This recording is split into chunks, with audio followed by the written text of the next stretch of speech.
네, 안녕하세요. 저는 법무법인 세움의 정호섭 변호사입니다. 지금 블록체인 관련 활동으로는 지금 대한변호사협회 하고 있는 블록체인 특별위원회라는 데서 위원장 하고 있고요. 그다음에 4차 산업혁명위원회에서 이제 변호사로 이제 블록체인 분야 아마 입법안을 만드는 작업을 올해부터 할 것 같습니다. 제가 처음에 이제 블록체인 비트코인을 알게 된 거는 2014년도였고요. 그때 이제 거래소 코빗이라는 곳이 처음에 설립된 지 좀 얼마 안 됐을 때 거기 이제 자문하면서 처음 알게 됐고요. 그다음에 본격적으로 이쪽 분야를 공부하고 그다음에 자문을 시작한 게 2017년 5월 경이었습니다. 그때 지금 뭐 엑셀러레이터로 유명한 해시드의 김서준 대표님이 있었고 거기 그 해시드가 만들어진 게 원래 이제 블록체인 파트너스 코리아라는 이름으로 어떻게 보면 그냥 공부 모임 사조직 같이 이렇게 했었는데 거기 원래 멤버여가지고 그쪽에서 하도 이건 공부를 해야 된다. 이게 차세대 먹거리이자 이 변호사의 활동이 굉장히 중요한 분야라고 추천을 해서 그때부터 공부를 시작했고 지금 거래소 한 5군데 자문하고 ICO는 20개 이상 자문을 한 것 같습니다. 뭐 대표적인 건 메디블록이라든지 코스모, 또 뭐가 있지? 네,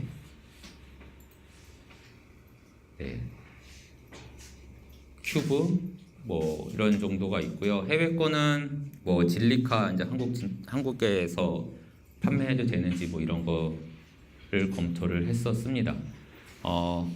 사실 이제 다른 이제 IT 다른 분야에서는 변호사가 이렇게 환영받는 그러니까 직업은 아니에요. 그러니까 뭐냐면은 어떤 데 가면 변호사는 어쨌든 조금 뭐 궁금한 거 있거나 물어볼 때 잠깐 필요하거나 아니면 진짜 무슨 문제가 생겼을 때 찾아가야 될 아니면은 회사가 커져가지고 이슈가 이제 많아지면 그때 이제 같이 업무를 할 사람이지 이렇게 가까이 두고 뭐 알아둘 필요가 그렇게 있나 싶은 사람이거든요. 사실 솔직히.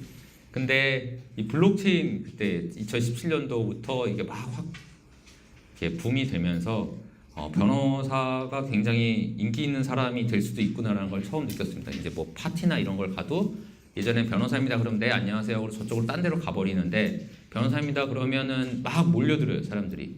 왜냐면 이제 그 이유가 궁금한 점들이 많고 아직 입법이 미비되어 있는 부분이 많아서 아무래도 그거에 대해서 명확하게 답변을 해 전문가도 변호사라고 하지만 이거를 뭐 잘 아는 사람도 많이 없다 보니까 그거에 대해서 이제 궁금증이나 아니면 그 수요가 이렇게 되게 많은 것 같아요.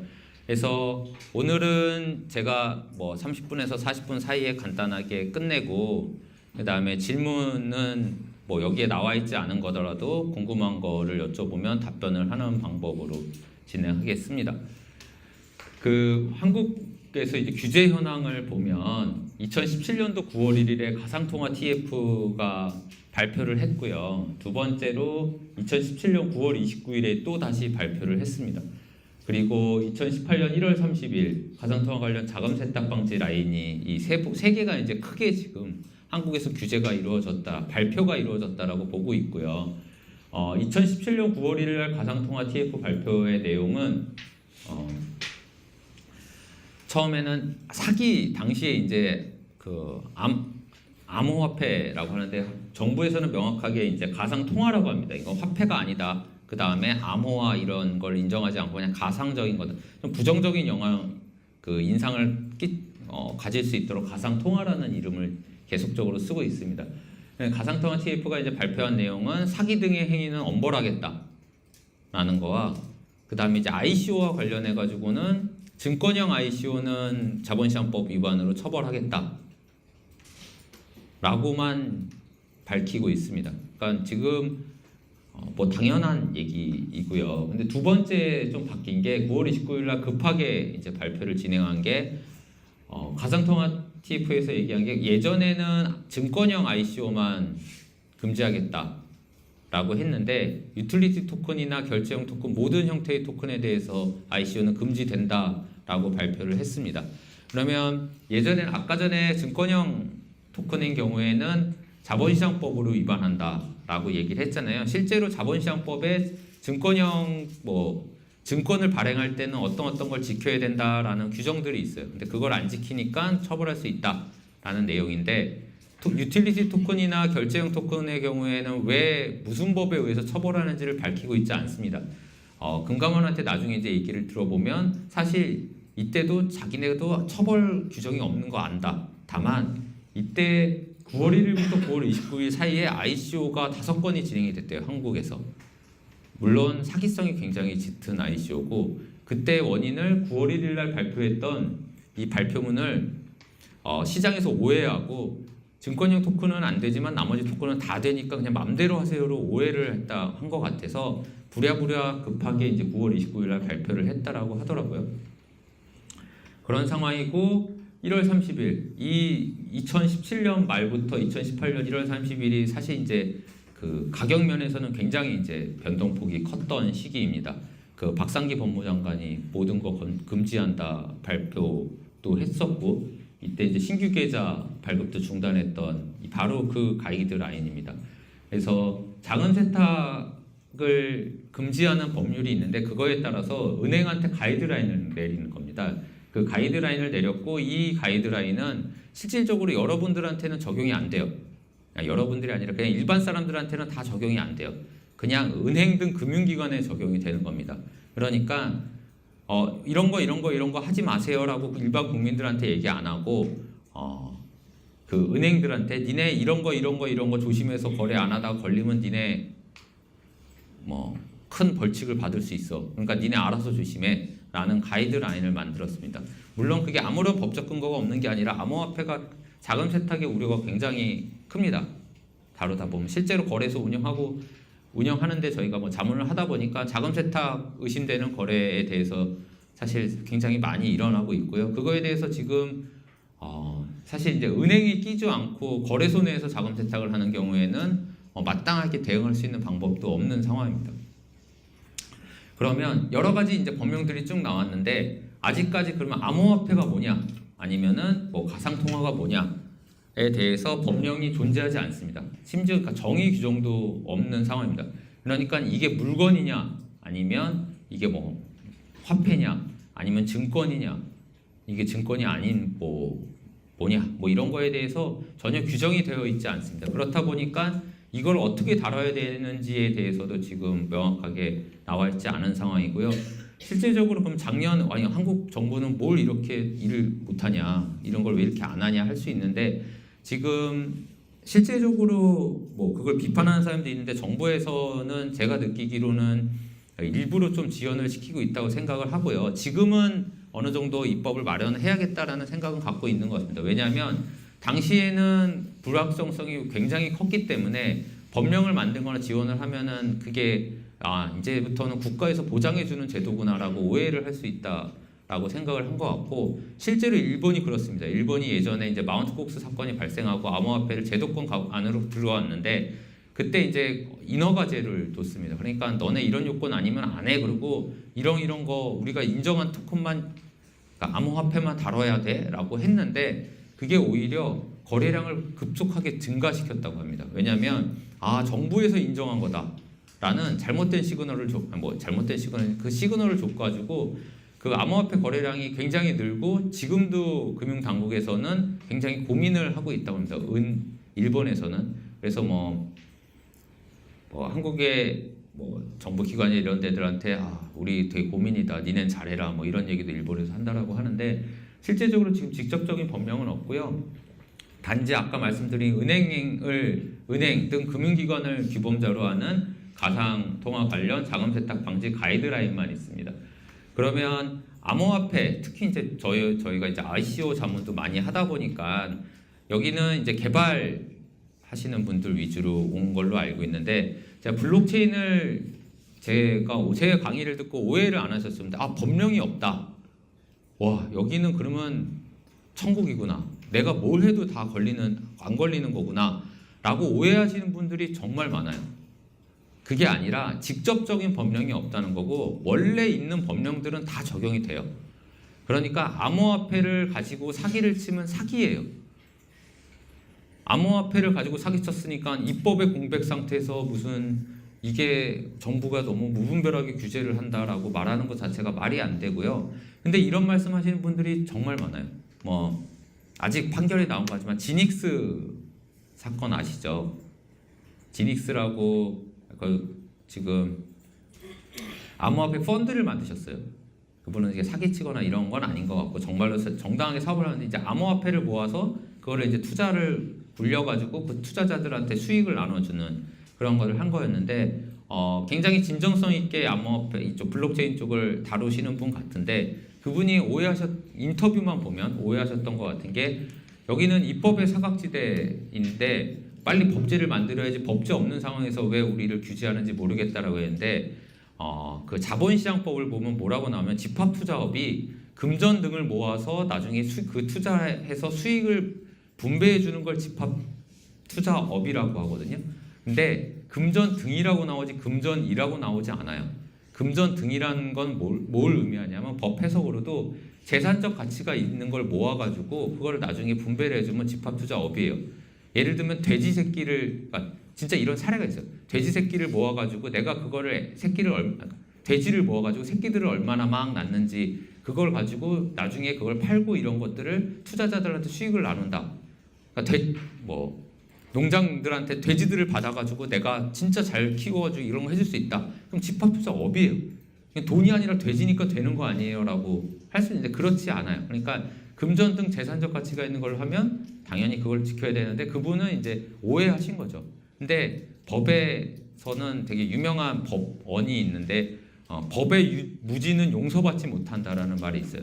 그러니까 음주운전을 했는데 저는 음주운전 0.08부터 걸리는 줄 알았어요. 그러니까 저는 죄가 없어요라고 말하면 그 누가 인정하겠어요? 그러니까 법을 몰라서 나는 괜찮아요라는 거는 절대 용서받지 못한다라는 그런 말이거든요. 똑같아요. 그렇게 오해를 하면은 그거에 대해서는 어떤 변명도 되지가 않고 처벌도 그러니까 처벌받는데 전혀 도움이 되지, 그러니까 참작 사유가 되지 않습니다. 그러니까 지금 여기 나오는 법령들은 실제로 굉장히 밀접하게 암호화폐 사업을 하면서 적용되는 법령이고요. 제가 또 하나 예를 들면 저희한테 이제 ICO 자문해 주세요. 저희가 정말 좋은 모델이고요. 개발진이 너무 뛰어나요라고 한 팀이 있었어요. 근데 제가 듣고 바로 이거 하시면 사기니까 절대 하지 말라고 하고 돌려보냈거든요. 그 이유는 뭐였냐면 이 블록체인에 딱 맞는 사업 모델이었어요. 그러니까 복권 사업이에요.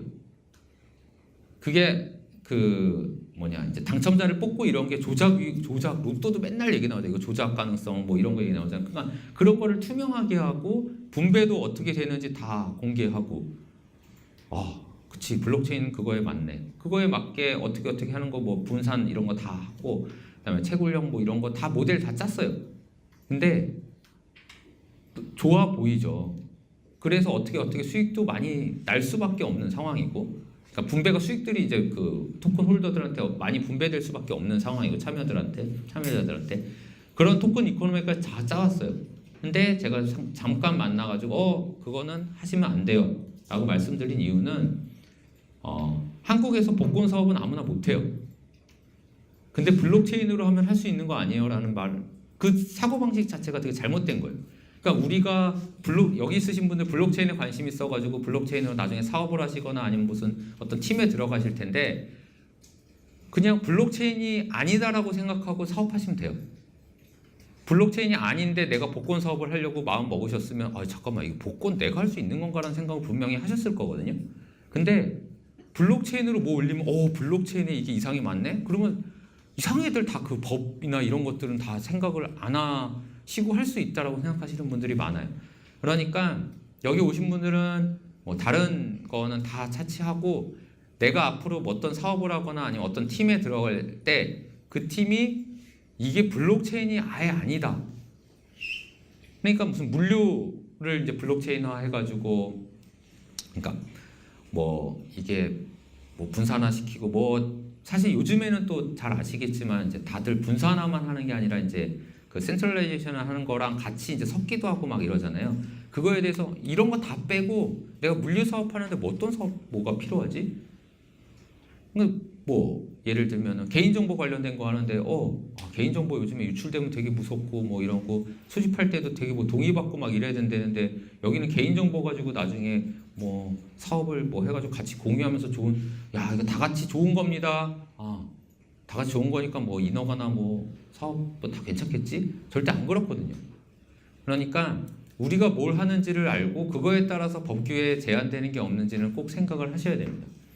그러면 가장 많이 나오는 것들을 했는데요. 제가 사실 자문하면서 제일 ICO 자문할 때 이건 특히인데 여기서도 ICO 자문하는 팀들의 뭐 이제 개발자로 ICO 하는 팀들의 개발자로 들어가시거나 여기 이게 개발자 미더비라고 저는 들었기 때문에 들어가실 수 있는데 가장 중요한 거는 사기예요. 어떤 사람들 그러니까 영화에서 보는 것처럼 악랄하게 이 사람들한테 하고 우리 바로 튀자하는 것만 사기가 아니에요. 그러니까 사기의 정의가 사람을 기망해서 돈을 모으는 거거든요. 예를 들면 개발자 여기 개발하시는 분들이니까 개발 능력이 정말 초보 수준의 사람들을 모아놓고 지금 아이폰의 그 OS를 처음부터 끝까지 만들겠다라고 하고 100억을 모았어요. 어떤 사람이 그러고 있다고 생각을 해보세요. 그 사람이 사기일까요? 아닐까요? 이 사람은 나중에 그 사업이 실패하면 그럴 거예요. 경찰이나 검찰에서 물어볼 거예요. 니네는 이걸 만든다라는 걸 어떻게 확신했고 그때 그걸 할 수 있다는 능력이 뭐가 있었냐라고 니네가 증명하라고 할 거예요. 그걸 증명할 수 있냐 없냐가 중요해요. 근데 모든 사업이 그러면 다 사기되는 거 아니에요? 왜 사기가 여지껏 전통적인 분야에서는 사기도 많았죠. 근데 그냥 사업에서는 왜 대부분 사기 열심히 하는 사람들, 악의적이지 않은 사람들한테는 왜 사기가 안 되냐면 실제로 VC 투자가 어떤 형태로 이루어지냐면 처음에 시작을 하면 엔젤 투자를 좀 받아요. 밸류에이션 굉장히 낮게 몇 억, 뭐 많이 하는 팀들은 한 10억 정도 받는 것 같고요. 그런 다음에 시리즈 A를 받아요. 뭐 밸류에이션 뭐 10억, 20억에서 엔젤을 받았다면 4, 5, 10억, 100억에서 이제 시리즈 A를 받고 그 다음에 뭐 200억, 300억, 그 다음에 시리즈 B, 그 다음에 뭐 C, D 이렇게 나가요. 뭐 지금 몇 조로 투자받는 뭐 토스라든지 쿠팡이라든지 배달의 민족 다 이런 형태로 나오니까 처음에 내가 이만큼인데 내가 요만큼을 목표로 삼지 애플 그 OS를 만드는 거를 그러니까 나중에 궁극의 목표지 니네 2년 뒤에 뭘 할 수 있어를 말할 때 결국 투자할 때 2년 뒤에 뭘 얘네가 할 수 있을까를 보고 투자를 하거든요. 그러니까 밸류에이션이 20억인 거고 모금도 10억, 뭐 5억, 3억 이렇게밖에 못 하는 거예요. 그러니까 단계별로 이렇게 투자를 받으니까 나중에 궁극적인 목표는 이거더라도 처음에 이 1단계를 넘어야지 그 다음에 시리즈 A가 붙는 거. 그러니까 단계별로 지금 검증을 받는데 최근까지 일어난 ICO들은 그렇지 않아요. 우리는 나중에 이만한 걸 만들 겁니다. 이만한 걸 만들 거니까 우리는 한테 한 번에 돈 몰아주세요거든요. 물론 지금 추세는 바뀌고 있어요. 이제 계속 그런 형태의 ICO는 실제로 줄어들고 있는 거 보이는데 그러면 나중에 그 사업을 아무리 열심히 했다고 하더라도 실패를 했을 때 물어볼 거예요. 니네 진짜 할 능력 있었냐?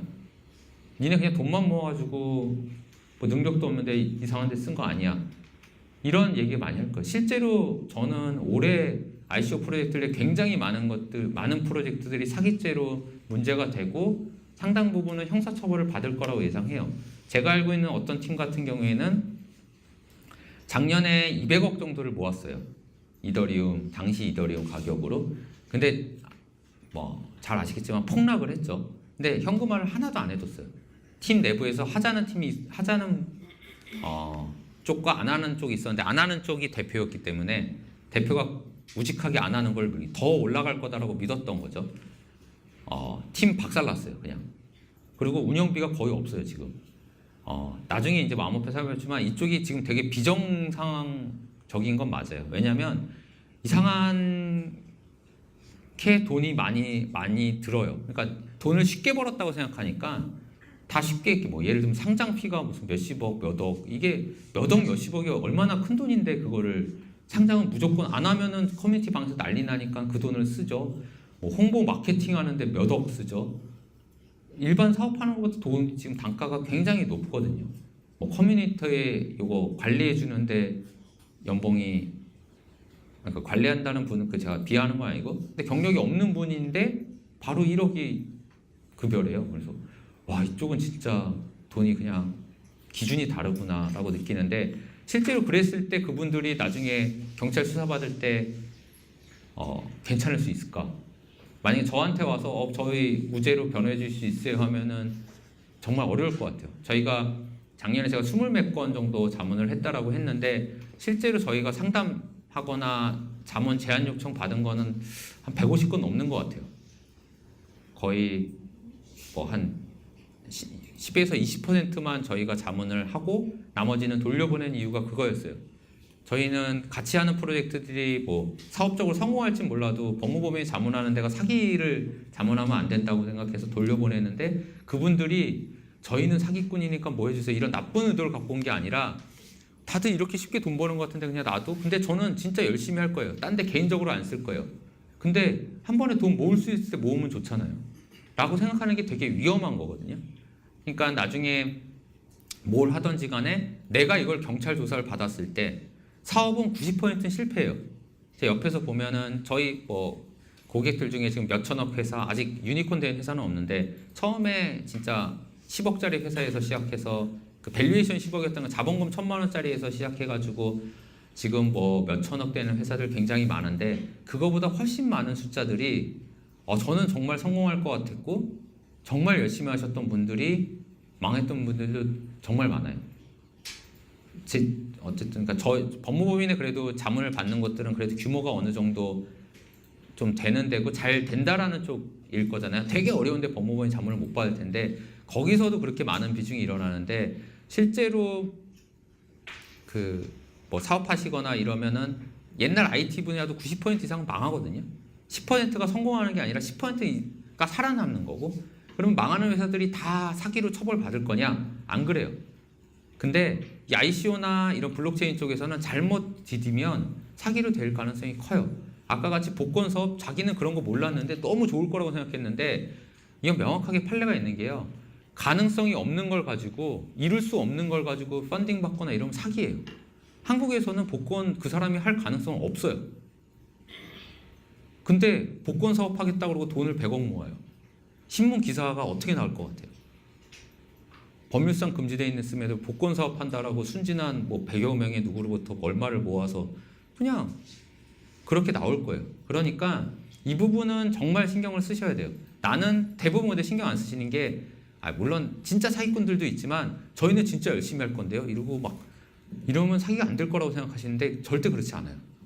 나중에 여기 투자했던 투자자들이 고소할 거란 말이에요. 분명히 돈 잃으면. 그러면 그걸 내가 방어할 수 있을까를 잘 생각해 보셔야 됩니다. 그 유사수신행위 규제에 관한 법률, 여기 암호화폐 이쪽 사업하시거나 아니면 이쪽에 있으신 분들은 얘기 되게 많이 들었을 거예요. 뭐 하면은 유사수신행위에 관한 법률로 이걸로 처벌하겠다. 그러니까 뭐 유사수신행위 보면 되게 대단하다고 생각하시는데, 그냥 간단하게 생각하시면 돼요. 원금 보장 행위를 하면은 법률에서 정해진 몇 가지를 제외하고는 다 그 원금 보장 행위면서 투자를 받거나 뭐 여러 활동, 어떤 형태로도 활동을 하면 유사수익액은 걸리는 거예요. 그러니까 스캠인지 아닌지 뭐 ICO 참여하시는데, 원금 보장, 몇 % 수익 보장이라는 말이 쓰여 있으면 이거는 무조건 사기예요.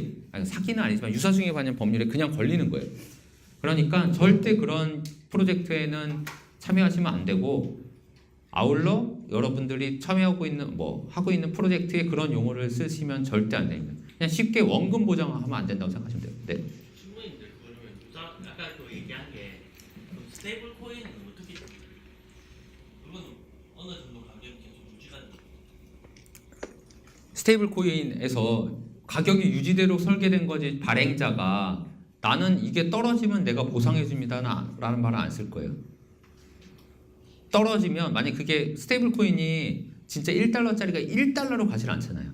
0. 제가 보기로는 0.9998, 뭐 1.0002, 뭐 이런, 그러니까 안정성이 있는 건데 절대로 1달러 밑으로 떨어지지 않기 때문에, 내가 만약에 손해 보면 내가 배상해 주거나 그 가격 이상으로 내가 사준다라고 하면은 그거는 안 되는 거예요. 실제로 그렇다 하더라도 그 말을 하는 게, 그러니까 예를 들어서 결론적으로 원금이 보장이 되고 뭐 수익이 났어요. 근데 그거랑 상관없이 일단 그렇게 될 것이다라고 말하는 게 안 된다는 말씀이시죠. 근데 그게 암묵적으로 그게 계속 드러나도 안 되는 거죠. 그러니까 이게 사실 되게 쉬울 것 같으면서 어려운 게 커뮤니티 방 가보면 이 말을 유도하는 사람들이 진짜 많아요. ICO 하거나 뭐 이랬을 때도 뭐 이거 가격 상승 이거 가격 상승 메커니즘이 어떻게 되나요? 뭐 되나요? 이런데 이거는 가격이 오를 수밖에 없고요. 이런 말도 쓰시면 안 되는 거예요. 그 어떻게 오를 수밖에 없어요. 수요와 공급이 어쩌서 떨어질 수도 있는 거지. 그런 말을 쓰면은 이게 그러니까 한국에서 사실 이게 되게 굉장히 특이한 법이에요. 해외에서는 없는 걸로 알고 미국 변호사님들이 보고 되게 놀래더라고. 어떻게 이런 법이 다 있냐고. 근데 굉장히 많이 쓰이고 한국에서 사기와 유사주행에 관한 법률, 그러니까 암호화폐 쪽에서는 적용이 굉장히 많이 됩니다. 네. 근데 그 스테이블 코인 얘기 나와서 그런데 이제 스테이블 코인이 결국 가져오면 내가 어쨌든 1달러를 주겠다라고 이제 그쪽에서 얘기를 하는 거잖아요. 나중에. 네. 예. 뭐 그건 미국이라고 치더라도 그 우리나라에서 네. 같은 스테이블 코인 같은 상품권을 만들어서 네. 이거 갖고 오면 나중에 어쨌든 1,000원에서 쓰면 나중에 1,000원으로는 최소한 바꿔줄게 이렇게 하면 이제 네. 문제가 된다는 얘기인가요? 저는 그것뿐만 아니라 유사주행에 관한 법률뿐만 아니라 지금 여기 전자금융거래법이라고 또 있거든요. 그러니까 전자금융거래법에서도 위반되는 것 같아요. 스테이블 코인을 우리나라에서 그냥 무작정 발급하는, 그러니까 이게 어디다 쓰인다라는 쓰임의 용도를 완전 교환 목적으로 하나만 만드는 게 아니라 이걸 가지고 어디 가서 물건을 살 수 있다거나 이렇게 만든다라고 하면은 전자금융거래법에도 그 위반될 것 같은 게요. 스테이블 코인도 여러 가지 형태로 봐야 될 것 같은데, 그러니까 전자금융거래법은 뭐냐면 전자화폐 선불 지급 수단이라는 걸 정하고 있어요. 예를 들면 그 OK 캐시백 같은 거죠. 그런 것들을 아무나 제가 갑자기 내가 가진 포인트를 가지고 어디 가서 다 살 수 있어요. 하면 이런 사람이 많이 나타나면 이 사람 뭘 믿고 그런 사람들이 막 나타나면 안 되겠다라는, 이건 금융의 범위잖아요. 그래서 이제 국가에서 그런 걸 할 수 있는 자격이나 등록 요건을 정해놓고 등록을 받고 금감원으로부터 관리 감독을 받아요. 그러니까 그거를 그러면은 만약에 스테이블 코인을 한다라고 그러면 그거를 등록을 받았는지도 중요한 것 같고요. 사실 이 부분은 그러니까 스테이블 코인들 지금 많이 나오고 있잖아요. 근데 테더 말고 예를 들면은 뭐 테라도 스테이블 코인과 스테이블 코인 아닌 지금 두 가지를 연동을 시키고 있잖아요. 그럼 여기 스테이블 코인이네, 여기 사기네요. 그렇게 보기가 어려운 게 스테이블 코인이면서 이걸 연동을 그냥 시켜버리면 사실 증권성이 높아져요. 그럼 자본시장법 위반일 가능성이 높거든요. 그래서 제가 이제 테라 팀한테 이제 뭐 전에 들은 바에 따르면 그렇게 걔네도 그런 법적 리스크를 계속 줄이기 위해서 그 스테이블 코인이긴 하지만 그 코인을 어떤 그냥 결제 목적이나 그냥 뭐 예를 들면 내가 뭘 하기 위해서는 여기다 예치를 해야 되는 사용 목적, 그러니까 유틸리티 코인으로 만들기 위한 그 설계를 굉장히 많이 하고 있고 실제로 그런 것들이 백서에 드러나지 않은 부분에서 굉장히 많다. 그래서 그걸 가지고 자기네는 뭐 법적인 그거를 뭐 대응하고 있다라고는 들었습니다.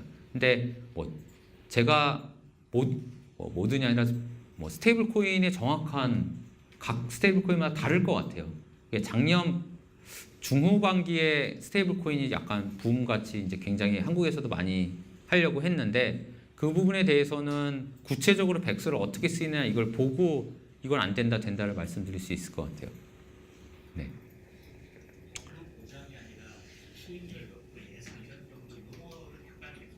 수익률 몇 퍼센트가 그러니까 어떻게 되면 될 수 있습니다. 그러니까 저희가 만약에 예를 들면 백서 같은 걸 이제 검토를 한다라고 하면 그런 표현은 고치죠. 뭐뭐뭐뭐뭐뭐라는 전제 하에서는 뭐뭐가 될 수 있습니다는 저희는 괜찮다고 봐요. 전제를 명확하게 써야죠. 그러니까 그 전제가 달라질 때는 떨어질 수 있다는 얘기가 당연히 반대 해석으로 나올 수 있게 쓰는 건 괜찮은데 전제 자체를 유추할 수 있어요. 향후에서 이렇게 수익률을 예상할 수 아니죠. 있다. 전제가 향후 몇 프로 그게 중요한 게 아니라 예를 들면 이용자 수가 몇 명이 늘어나야 되고 이게 개발이 완료되고 뭐가 되었을 때가 인 거지 어떠한 경우에도 이 사업이 실패해도 나는 원금을 받아 수익률이 몇 %야는 아니잖아요. 그 앞에 전제가 중요한 거지 몇 %씩 증가하면 총 수익률이 얼마다 이거는 안 되죠. 그렇게 쓰면. 회원수가 증가하고 그다음에 이렇게 안정적으로 가는 거라든지 향후에 어느 정도 수익률이 예상된다 이렇게 전제가 좀 네, 전제가 정확하게 써야 될 것 같아요. 그러니까 이거예요. 이 법의 취지를 보면 사람들이 투자를 하는데 원금은 무조건 보장되는 투자의 원금 보장이 어디 있어요? 그게 여기서 법에서 정한 경우를 제외하고 하는 게 은행이에요. 은행도 5천만 원까지밖에 보장을 안 해줘요. 심지어 은행도.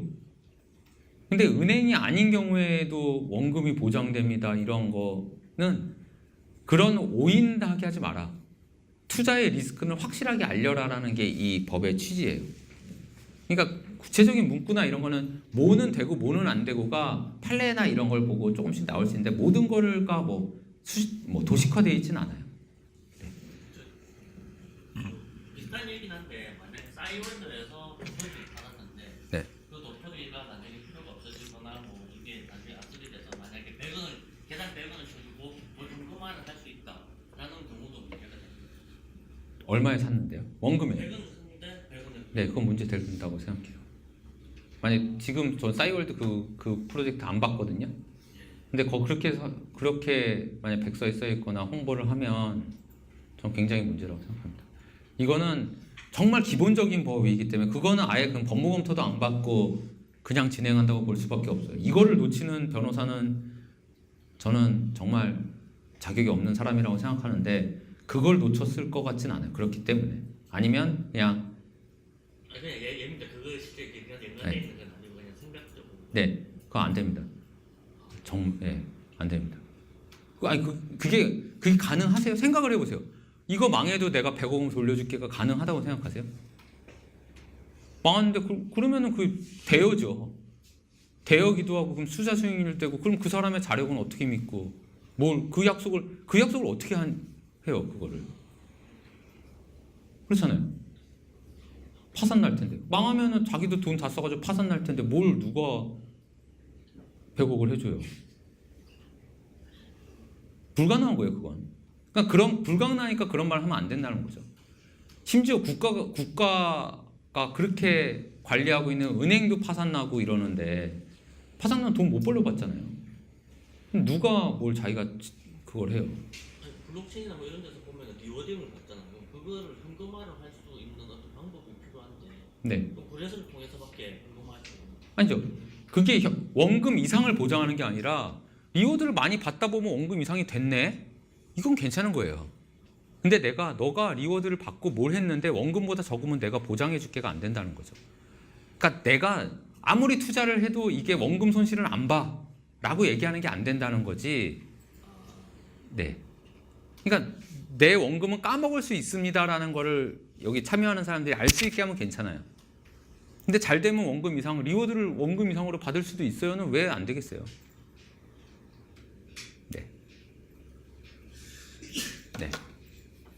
그렇고 자본시장법 아까 이제 증권형이냐 아니냐라고 하는데 한국에서 또 명확하게 안 되는 게 있어요. 요즘 유행하고 있는 STO.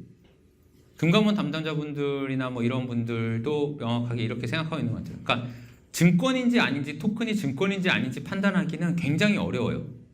그러니까 뭐 얼마 전 작년 5월에 발표한 뭐 힘만 그 미국 SEC에서도 자기는 맨 처음에는 이더리움도 증권이었다. 하지만 지금은 증권이 아니라고 본다. 자기는 지금 진행되고 있는 ICO는 개발이 완료되지 않은 상황에서 하는 ICO는 전부 다 증권이라고 본다. 뭐 그냥 막 이렇게 얘기하고 있거든요. 그러니까 기준이 되게 불명확해요. 왜냐하면 여기서 문제될 수 있는 법적으로는 문제될 수 있는 유형이 이제 투자계약 증권이라는 건데 그게 사례가 많이 없어요. 현재까지 나와 있는 사례가 뭐 잘 아시고 있는 그 하웨이 테스트 미국에서 나온 거 그런 거 외에는 몇 개 없기 때문에 아직도 학자들 간에서도 논쟁이 치열한 분야입니다. 그래서 이게 실제로 증권이냐 아니냐 모르지만 발행하는 사람이 이건 증권이에요. 난 증권을 발행하고 있습니다라고 아예 밝히고 한다? 굉장히 위험한 거예요. 아니, 굉장히 위험한 게 아니라 그거는 저는 자본시장법에 따른 절차들을 다 거치지 않으면 저는 위법하게 사업하겠습니다 하고 진행하는 거예요. 아까 말씀드린 이 블록체인 산업은 이제 개인정보라든지 데이터를 가지고 하려는 모델이 굉장히 많아요. 근데 이 데이터나 이런 것들이 지금 입법 개정안이 나오고 했지만 예전의 개인정보보호법에 따르면은 위반될 수 있는 소지가 굉장히 많아요. 예를 들면은 그 잊혀질 권리 같은 경우에 잊혀질 권리를 여기를 어떻게 할 거냐? 분산되게 거기서 그러면 다 퍼블릭해서 누구도 위조 못하고 누구도 이거를 삭제 못하게 만들어 버리면 잊혀질 권리를 거기서 못하는 거거든요. 그래서 뭐 입법 개정안에서는 잊혀질 권리를 뭐 블록체인에서는 뭐로 완화하는 그런 법률안도 나왔는데 아직 통과는 안 됐어요. 그러니까 이 부분도 신경 써서 봐야 된다. 그 외국환 거래법은 실질적으로 한국은 되게 한국의 특이한 법인데요. 여기서 이제 뭐 해외 유학 갔다 오시거나 아니면은 뭐 해외 뭘 하셨던 분들은 다 아실 텐데 은행 가서 뭐 해외 송금하려고 그러면은 그 5만 불 이상, 그러니까 1년 누적으로 5만 불 이상, 2만 불 이상을 하려고 그러면 뭐 신고서 내야 되고 굉장히 복잡한 뭘 거쳐야 돼요. 그러니까 한국과 외국 간의 돈 거래에 대해서 그거를 다 그 모니터링하고 그거를 이제 관리하겠다라는 게 이 외국환 거래법이거든요. 근데 이 외국환 거래법상 그 암호화폐는 지금 여기 들어가기가 어려워요. 한국이 제가 제 그 마이더 월렛에서 어떤 사람이 마이더 월렛으로 비트코인을 1억 원어치를 보냈어요. 그럼 한국에서 은행으로 보냈을 땐 굉장히 까다로운 절차를 거쳐야 되는데 그냥 보내요. 그럼 1억어치 한국에 있는 돈과 같은 것들이 외국으로 나간 거잖아요. 근데 이거를 아무도 알 수가 없어요, 솔직히. 뭐, 그러니까 나중에 제 주소를 아는 사람은 해보고 알 수 있는데, 그럼 이게 제 주소를 아는 사람도 이게 한국에서 외국으로 나간 건지, 그 주소가 외국 거예요, 한국 거예요? 계좌가 한국인 계좌예요, 외국인 계좌예요? 알 수가 없잖아요. 그러니까 그런 게 지금 안 맞는 것들이 있어요. 그리고 이런 프로젝트를 하면은 싱가포르나 해외 법인을 많이 세우잖아요. 그러면 싱가포르 법인에서 보통 이제 급여를 한국에 있는 사람들한테 급여를 주려면 그 외국환 신고하고 들어와야 되거든요. 근데 급여랑 용역비를 주려고 하는데 그건 신고를 다 해야 되는데 비트코인으로 주겠대요. 그럼 이거 괜찮냐? 뭐 이런 문제들이 계속 발생하고 실제로 외국환 거래법은 이거를 다 준수하면서 지금 암호화폐 거래를 하기는 어려워요. 근데 외국환 당국 입장에서도 이거와 관련해서는 환치기를 제외하고는 아직까지 처벌한 사례는 없습니다. 그러니까 딴 거 제가 괜찮다고 말씀드린 건 아니고 실제로 가장 이 중에서 먼저 개정돼야 되거나 아니면 현실에 맞게 고쳐야 되는 거는 외국환 거래법이에요. 안 그러면 ICO 참여한 사람들 다 외국환 거래법으로 처벌받을 가능성이 있거든요. 이론적으로만 봤을 때, 이 문헌적으로. 근데 예전에 정해졌던 법령이기 때문에 그걸 그대로 할 수 있을까? 왜냐면 지금 ICO 참여하고 있는 사람이 도대체 뭐 몇십만 명은 될 거잖아요. 그 사람들 진짜 다 처벌할 거냐? 그건 불가능하기 때문에 어떻게든 이거는 개정이 이루어질 거라고 생각합니다. 그럼 그 환치기로 문제가 된 사례는 있습니까? 네, 환치기는 실제로 처벌받은 예가 꽤 있고요. 암호화폐로 환치기. 네, 암호화폐 환치기가 그러니까 어떤 거냐면 지금 그러니까 처벌받은 예는 제가 알고 있는 건 두 개고 이거 두 개밖에 없습니다가 아니라 제가 알고 있는 게 두 개인데 하나는 환전업자들이요. 그러니까 예를 들면 환전업자들은 그러니까 한국에서 내가 필리핀으로 돈을 보내고 그 다음에 필리핀에서 다시 뭐 한국 돈으로 바꾸고 뭐 이런 것들을 쭉 그러니까 한국 돈으로 바꾸는 게 아니라 필리핀에서 한국에 있는 노동자가 필리핀에 있는 가족한테 돈을 10,000원어치 보내고 필리핀 가족 중에 누가 여기다가 5,000원어치 보내고 막 이런 과정을 거치면 이거를 쫙 다 신고를 해요. 신고를 해가지고 얼마는 누구한테 원래 얼마 나가고 누구한테 얼마 막 이렇게 나갔어야 되는데 그러니까 이런 등록된 업자들인 경우에는 뭐 일정 기간에 한 번씩 저쪽에서 나한테 5,000원 줘야 되고 내가 저쪽에 10,000원 줘야 되니까 내가 5,000원만 저쪽에 줄게요. 그러니까 실제 외형적으로는 5,000원밖에 거래가 안 일어나지만 여기서 이제 막 왔다 갔다 하는 게 그렇게만 거래해도 한국에서는 그러니까 여지껏 신고는 원래 내역이 모여야 되는지를 다 봤기 때문에 모니터링이 가능하잖아요. 원래 이런 방법으로 했는데 어떤 환전업자가 이런 방법을 취한 거예요. 그러니까 내가 필리핀 돈을 받고 그다음에 필리핀 돈 바꿔야 되는 걸 이렇게 환전하면서 주고받고 해가지고 여기서는 한국 돈 바꾸고 한국 돈 필리핀 돈 바꾸고 이걸 여기서 하고 필리핀 사무소에서는 이거 막 바꾸면서 나중에 차액이 생기잖아요. 그걸 비트코인으로 준 거예요. 그러니까 여기는 은행을 한 번도 안 통해도 돼요. 왜냐하면 비트코인을 주고 그러니까 여기서 원화가 그만큼 많이 나갔을 테니까 비트코인 줘서 여기서 그러면 다시 그 원화로 바꾸고 그래서 필리핀 돈 원하는 사람 여기서 원화로 바꿔주고 뭐 이런 식으로 그러니까 비트코인을 중개로 해가지고 어떤 외국한 그러니까 그 신고 접수자를 통하지 않고 한 게 있었거든요. 그거는 굉장히 무겁게 처벌을 받았어요. 그리고 두 번째 사례는 재작년에 김치 프리미엄 때 저희한테도 정말 많은 외국인들이 상담을 요청을 했는데 저희는 다 거절을 했습니다. 이게 뭐 법도 위반된 뿐더러 너무 짜증이 나잖아요. 왜냐하면 이걸 이용해가지고 외국인들이 진짜 돈을 많이 벌었어요. 그러니까 근데 한국에서 제대로 외국환 신고를 제대로 하면 이 거래가 일어날 수가 없는 게 어쨌든지 간에 은행은 한번 통해야 돼요. 왜냐하면 한국 거래소에서 제가 팔아요. 그러면 원이든 달러든 여기 한국에 있잖아요. 그러니까 피앗을 외국으로 보내는 작업을 한번 해야 돼요. 그래서 그 피앗을 가지고 외국에서 비트코인을 사서 다시 한국으로 보내서 팔고 사고 팔고 돌리면은 김치 프리미엄 먹고 계속 돈을 먹는 거예요. 근데 여기서 내가 비트코인이나 아니면은 암호화폐를 살려고 외국환 신고를 넣으면 무조건 거절당했어요. 당시에.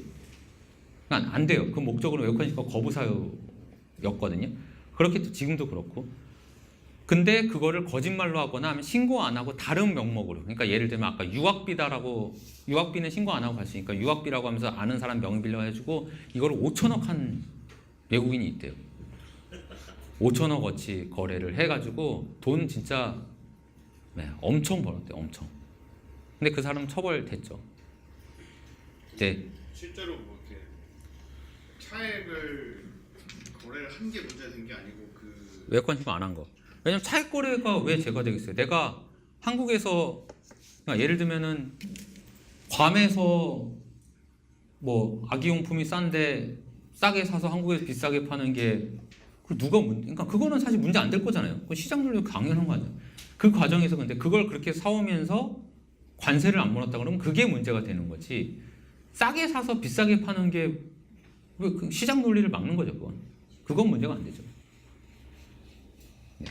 실제 두 가지 사례가 제가 알고 있는 거는 문제가 됐다고 알고 있습니다. 그러니까 다시 이제 정리를 이제 짧게 하면 현재 상황은 공백 상황인 건 많다. 암호화폐의 법적 성격도 정의되어 있지 않다. 그리고 거래소에 대해서도 법적 성격의 요건이 명확한 정의 없다. 하지만 빠르면 올해 안에는 거래소 관련 법령은 생길 걸로 봐요. 제가 입법에도 참여할 거라고 그랬는데 사실 제일 급하게 생각하고 있는 부분이 이 부분입니다. 왜냐하면 ICO고 뭐고 다 규제를 하려고 하는데 사실 명확한 규제가 어려워요. 이게 탈중앙화인데 그러면 정부에서 심사해서 오케이 니넨 자격이 되니까는 ICO에 되겠어. 그럼 이게 IPO하지 누가 ICO를 해요? 그렇죠. 그리고 이게 한국 정부가 그럼 인정하면 외국 사람들이 참여할 수 있냐? 아니 글로벌하게 가는 ICO의 성격에서 물론 한국에서만 하는 ICO들도 많지만 그런 글로벌한 성격에 맞지 않아요. 근데 그런 거는 ICO를 그렇게 규정이 굉장히 어려운데 거래소는 규제하기 굉장히 쉽고 거래소를 명확하게 규제하고 명확하게 관리만 되면 ICO도 많이 걸러져요. 왜냐하면 지금 ICO가 되는 데들은 어쨌든 얘네가 상장이 돼서 돌고 그 다음에 펌핑이 될 거라는 믿음 때문에 하는 거거든요. 근데 이게 관리가 되고 상장 요건이 어떻고 이런 게 명확하게 규정이 돼버리면 대부분의 이상한 코인들이 성공하기는 되게 어려울 거예요. 그렇기 때문에 암호화폐 규제가 굉장히 어렵고 지금 얘기하는 업비트에서 나온 그러면 이렇게 마켓 메이킹이 그러면 되는 거냐? 사실 마켓 메이킹이 사기로 처벌받기를 가능성도 있는데 사실 어렵긴 해요. 그러니까 정당하게 물량 공급을 하는 거면 아예 내가 펌핑을 하는 거면 사기가 당연히 되겠지만 걔네 지금 누구야? 업비트에서도 밝히고 있는 게 그거잖아요. 자기는 정당하게 물량 공급을 한 거고 거기에 시세 조작이나 이런 건 없었다. 근데 증권시장에서는 물량 공급을 하는 것도 원칙적으로 안 돼요. 예외적으로 상장하고 첫 6개월 동안 몇몇 사람들이 어떤 조건 하에서 하는 것만 돼요. 왜냐면 처음에 상장하자마자 물량이 없으면 거래가 안 되니까 상장 주관사가 그때는 할 수 있게 하거든요. 그런 경우에만 할 수 있도록 규정을 하고 있는데 이런 것들은 지금 없어요. 사실 거래소 제가 자문하지만 좀 심해요. 아니 심하다는 게 이렇게 그냥 몇 조, 하루 거래량이 몇 조인데 그냥 쇼핑몰을 만들면 만들 수 있는 조건으로 한다는 게 이게 말이 안 되잖아요. 거기 털리면 어떡할 건데? 실제로 이번에 발표도 났던데 보안적으로 문제 없는 곳이 몇 군데, 6군데가 7군데밖에 없다고 한국에서 나왔거든요. 그러니까 실제로 근데 한국의 거래소가 200 몇 개래요. 뭐 왜 이렇게 많냐 그러면 이게 사기 때문에 그래요. 왜냐면 사기를 칠 때 되게 중요하게 보는 게 이거는 상장이 안 되는 건데 상장된다고 거짓말해가지고 이거 노인들한테 실제로 모아가지고 그때 80원인가 모은 프로젝트가 있었어요. 대전에서 그 뭐 특정 직업을 비하하는 건 아니지만 원래 돌침대 판매하시던 분들이 같은 방법으로 할아버지 할머니 모아서 암호화폐를 판매하셨어요. 제가 그 백서라는 그러니까 백서라고도 안 써 있어요. 그냥 그 소개서를 봤는데 와 진짜 가관이에요. 토큰 이코노미 이런 거 아무것도 없어요. 가격은 이걸 사면 오른다. 이건 신세계다. 왜 오르냐? 논리는 아주 명확해요. 2017년 1월부터 2017년 12월까지 암호화폐 상위 10개 업종이 몇 % 올랐다. 그러니까 이것도 오른다. 근데 80억을 모았어요. 할아버지 할머니들한테.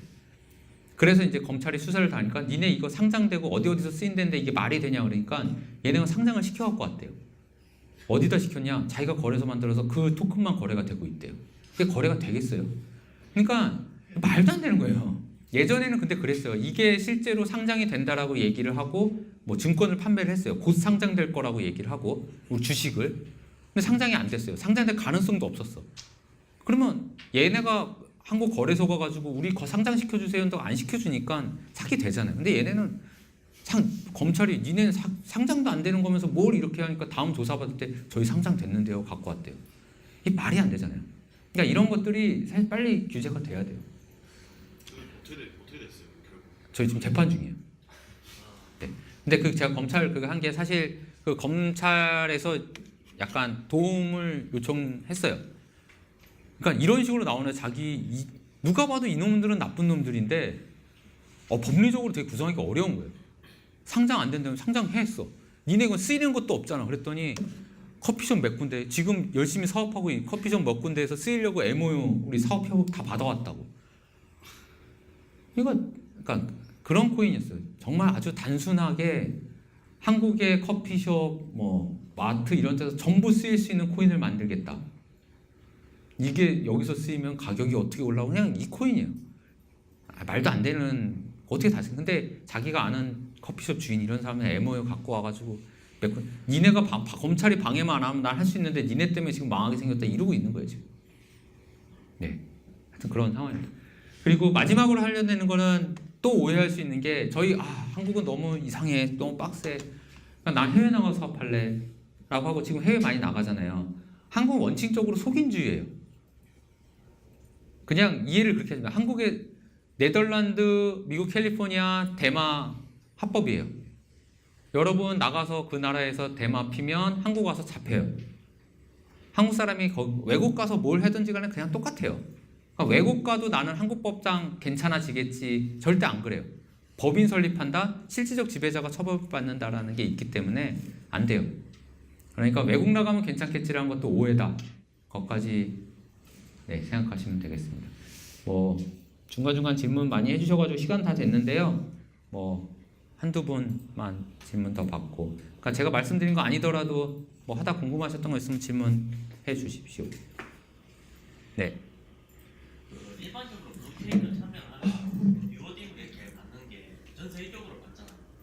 그런 거 리워딩을 받는 부분은 만약에 그 회사가 그래서 통하지 않고 직접적으로 계산을 이렇게 현금으로 해주면은 그런 부분 왜안 그런데 외국 회사가 한국 사람한테 현금으로 그냥 어떻게 줘요? 그러니까 법인을 세워서 그 나라에 만약에 그 하는 사람이 많은 법인을 세워서 그러니까 구조를 한번 잘 볼게요. 그러니까 이건 명확하게 봐야 되는데요. 지금 말씀하신 거는 중간 단계를 되게 많이 빼먹은 거예요. 왜냐하면 그러니까 애플도 뭐 딴 나라였던데 미국 애플이랑 계약을 하신 거예요. 이용자는 미국 애플한테 애플이 나 이거 이용하면 나 리워드 줄게 해서 내가 미국 애플한테 오케이 고마워하고 뭐 토큰을 주거나 토큰을 줬더니 그럼 미국 애플이 나한테 돈을 줘야 돼요. 그죠? 근데 미국 애플이 돈을 안 주고 한국에서 돈을 주겠다는 거거든요. 그러니까 내가 미국 애플한테 청구를 했는데 한국에서 주겠다는 얘기는 그러면 한국과 미국 법인 사이에 어떤 관계가 있고 왜 얘가 리워드를 얘한테 줘야 되는지가 있고, 그럼 원래는 미국 법인이 줘야 되기 때문에 한국 법인이 주더라도 미국 법인이 한국 법인한테 그걸 보상을 대신해 줘야 될 거예요.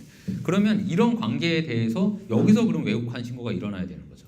그러니까 어쨌든지 간에 내가 청구한 주체는 미국이고 내가 받게 된 거는 한국 법인에서 받았다고 해도 이 어느 중간 과정에서는 내가 청구한 게 미국이기 때문에 미국과 한국 사이에 돈 거래는 일어나야 돼요.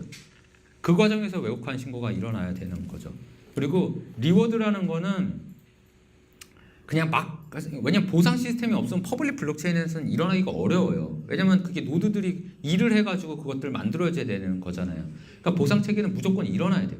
근데 그게 암호화폐로 주지 않고 나중에 이제 현금으로 바꿀 수 있고 이걸 한다? 근데 가지고 있는 토큰에 그대로 비례를 해서 만약에 준다. 그럼 배당형이거든요. 정말 가지고 있는 배당을 하는 거는 증권으로 인정될 가능성이 굉장히 높아요. 그거는 한국에서도 그러면 또 규제될 가능성이 굉장히 높은 거죠. 그래서 실제로 모든 배당형, 채굴형 거래소 채굴형 토큰은 전부 그럼 다 불법이에요?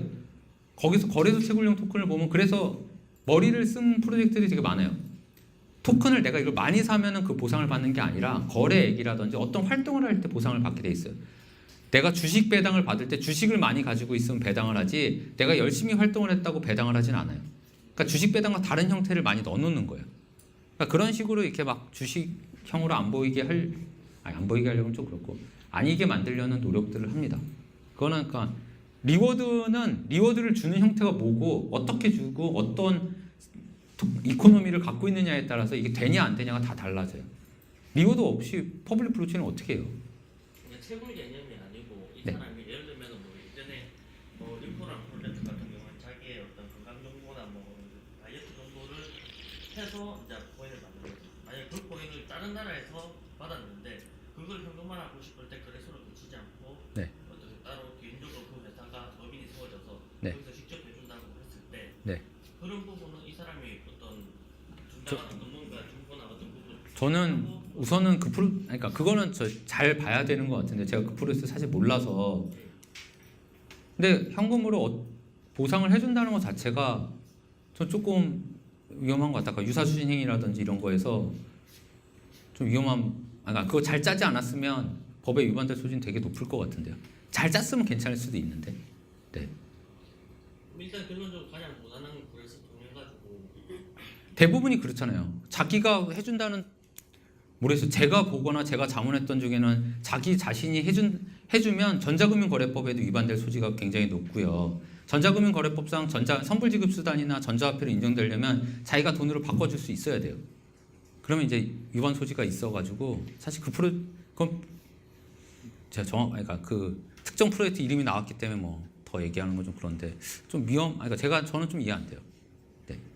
그러니까 계속 지속적으로 계속 오픈돼가지고 그 배상해 주는 개념이 아니고 그러니까 그걸 사주는 개념이 아니고 이 회사가 만약에 수익을 발생해가지고 그게 일부 퍼센테이지가 계속 그거를 이제 근데 그 토큰이 처음에 ICO1 토큰이랑 그러면 리워드로 받은 토큰이랑 구분이 돼요? 안 되잖아요. 그러니까 ICO로 판매되는 개념은 거의 없고 그냥 말 그대로 그 어떤 어플리케이션이나 어떤 회사의 어떤 그 정보 제공을 오피셜하게 이제 이렇게 뭐 네. 전세의 경우 일어났을 때 거기에 대해서 리워딩을 주는 방향. 근데 리워딩 주는 것도 예를 들면 OK 캐시백 생각해보면 그것도 아까 전에 제가 그 전자금융거래법 적용된다고 그랬잖아요. OK 캐시백 돈 주고 대부분 안 사지 않아요? 다 리워드로 받잖아요. 그거 현금으로 바꾸잖아요. OK 캐시백으로 여러 군데서 뭐 쓸 수도 있고 그거는 그 전자금융거래법상 그거 등록을 하셨어야 돼요. 근데 그거 등록 안 하고 하면 위반 소지가 있다는 거죠. 네. 네. 두 분만 받고 끝낼게요. 네, 빨리 하겠습니다. 거의 모든 문제가 암호화폐를 피아스로 바꾸는 위해서 일어나는 것 같은데 외국환 거래법상으로만. 네. 그러면 예를 들어서 직원들한테 암호화폐 자산을 인정받지 않는다는 가정하에 직원들한테 암호화폐로 임금을 주고 그걸 바꿔서 현금화하는 것을 자신이 알아서 한다고 했을 때 그러한 그리고 뭐 전체 시스템 마켓에서 사람들이 진짜 커피를 뭐 암호화폐로 사고 그런 시스템만 이제 그게 구성이 된다는 문제는 아니, 이게 사실 되게 복잡한데 간단히 말씀드리면 그냥 이론적으로는 해외 법인이 ICO를 한 법인이 한국에 있는 근로자한테 너 일 열심히 했으니까 암호화폐로 비트코인 줄게 하면은 외국환 신고 대상이에요. 근데 외국환 신고를 안 받아줘요. 암호화폐 관련된 어떤 외국환 신고도 안 받아줘요. 지금 한국에서는 신고를 할 수가 없어요. 그러니까는 그렇게 줄 수가 없어요. 원래. 애초에 자산이 아니야, 자산이 아니라 뭐냐면 그렇게 생각하시면 돼요. 내가 원래 돈을 줬어야 되는 거잖아요. 그러니까 나는 나는 근로자한테 돈을 줘야 되는데 줘야 되는 계약이 하나 있는 거고요. 두 번째 계약은 뭐냐면 저 사람이 돈 대신 암호화폐를 받을게라고 하는 두 번째 계약입니다. 그러니까 서로 저 사람이 나한테 돈을 주고 내가 암호화폐를 주고 라는 계약 하나와 저 사람이 나한테 일을 주고 내가 돈을 주고 계약 두 개가 합쳐지면 저 사람이 내가 저 사람한테 줘야 될 돈, 저 사람이 나한테 준 돈, 그러니까 그러니까 그 법률적으로는 상계라고 하거든요. 상계 계약을 체결하면 그게 외국환 신고 대상이에요. 그래서 원래는 외국환 신고를 받아야 되는데 한국 프로젝트들이 그걸 되게 위반하고 있거든요. 근데 사실 이 부분은 불명확한 점이 되게 많아요. 이론적으로는 해야 돼요. 근데 이렇게 할 수 있는 방법이 없고 이제 회피할 수 있는 방법은 몇 가지 있는데 그거는 좀 말 그대로 회피라서. 근데 정 안 돼서 나는 이거 이렇게밖에 리스크를 가지고 그걸 해야 되겠다. 나는 외국환 관리법 모르겠어요. 라고 하면 어떻게 하시면 되냐면요. 우선은 그러니까 외국환 거래법은 난 처벌받겠다. 모르겠다. 라는 입장이면 이라도 리스크를 줄이기 위해서는 세무신고를 하셔야 돼요. 대부분의 암호화폐를 받는 사람들은 세무신고 안 해요. 근로소득세 안 내요. 그게 더 큰 문제가 될 수 있어요. 네. 그리고 뭐 이 뒤쪽은 사실 그렇게 뭐 이 플랫폼 맞추면 되는 거 아니고 그건 그렇게 간단한 문제가 아니라서요. 시간 관계상. 네. 마지막. 그러면은 그 암호화폐로 수익을 받다거나 아니면 트레이딩해서 수익을 본 사람들은 나중에 세법이 적용되면 세금을 내요? 아니요, 안 내요. 그러니까 세금이 뭐냐면 지금 한국은 그러니까 세금이랑 재형 법정주의, 조세 법률주의라는 게 있거든요. 그게 뭐냐면 갑자기 문재인 대통령이 되면서 예전에 저놈들 짜증났어 옛날에 그러면서 갑자기 법을 막 만들어요. 그래서 옛날에 했던 행위들에 대해서 다 처벌을 해요. 이러면 안 되잖아요. 그러니까 지금 뭐 적폐청산 이거는 옛날에부터 있었던 법령이에요. 그때도 위반했던 거를 지금 집행을 하는 거지 법을 새로 만드는 게 아니에요. 그러니까 소급입법이 금지가 돼요. 형벌이랑 조세 쪽은. 지금 그러니까 트레이딩 관련해서는요. 제가 암호화폐를 1비트코인을 받았어요. 그럼 제가 빵이었다가 1이 됐잖아요. 그거는 소득세를 내야 돼요. 세금 내야 되는 규정이 있어요. 근데 법인이 아니라 개인인 경우에는 제가 1비트코인이 200만 원에 샀어요. 근데 1000만 원이 됐어요. 그럼 800만 원 소득이 생겼잖아요. 이거는 세금을 낼 근거 규정이 없어요. 그러니까 이 소득에 대해서는 그러니까 예를 들어서 지금 여기서 돈 많이 버신 분이 있다. 근데 이렇게 하시면 돼요.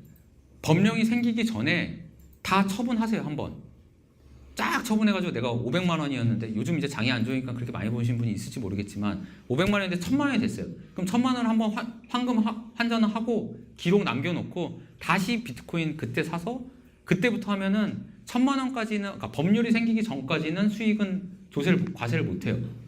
그리고 법률 생기고부터 양도세 이제 매기겠다 이러면 그때 그 부분에 대해서만 할 수 있는 거예요. 네. 그러니까 조세는 그러니까 아까 전에 근로자 같은 경우에 내가 1비트코인은 없던 걸 받은 거잖아요. 그건 해야 돼요. 근데 그냥 양도 차이. 그러니까 증권 같은 경우에는 비상장 주식 같은 경우에는 양도세가 대주주고 20%거든요. 20%인데 여기는 내는 거 없어요. 금도 그래요. 금 차익도 내는 법에서 차익 안 내도 된다고 돼 있어요. 네. 다음 강의가 해야 되기 때문에 잘 들어주셔서 감사하고요. 블록체인 분야는 이제 IT의 한 되게 큰 축이 될 거라고 믿고 있고 여기 있으신 분들도 다 그쪽에서 훌륭한 역할을 하시길 바라겠습니다. 감사합니다.